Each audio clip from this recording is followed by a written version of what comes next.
The issue that I've chosen to do is homelessness.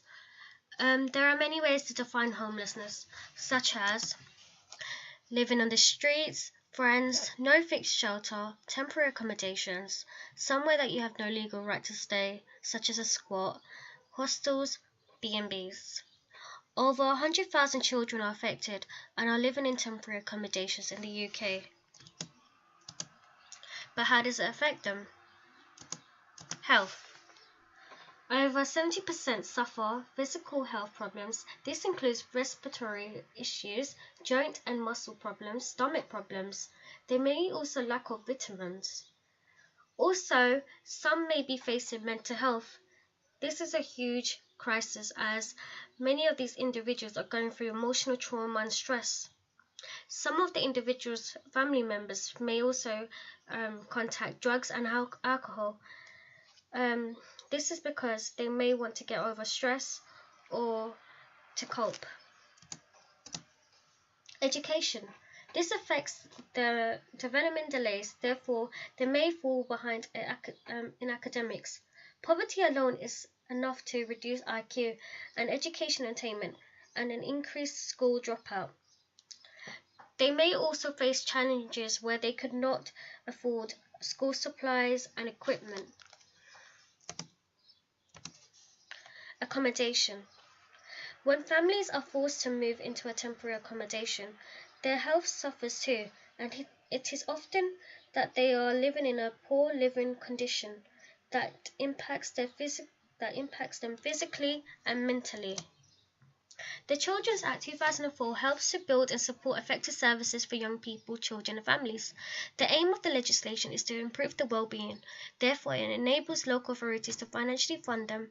The UK government have also introduced the convention as a framework.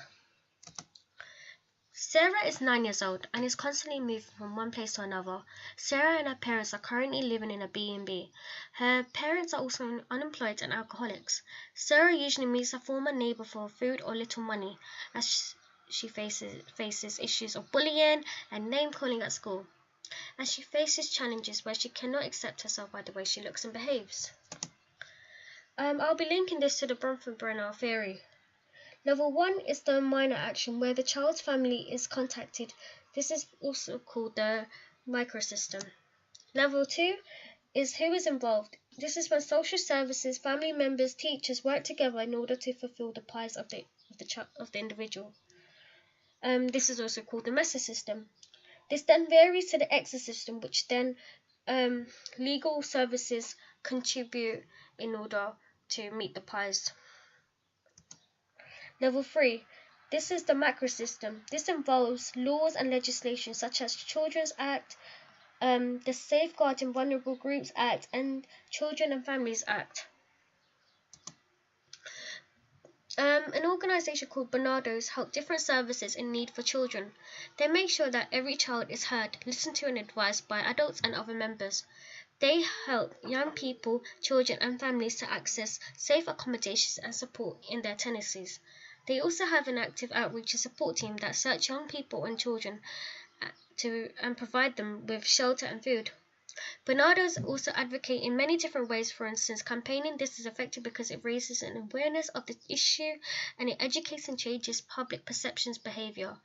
Another way they advocate is participating in projects in order for young people and children to know their rights and values. This is effective because it empowers children and encourages them to be confident when they express themselves.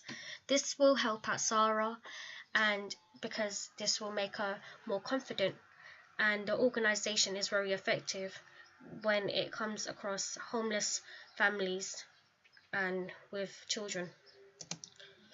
The UNCRC was ratified.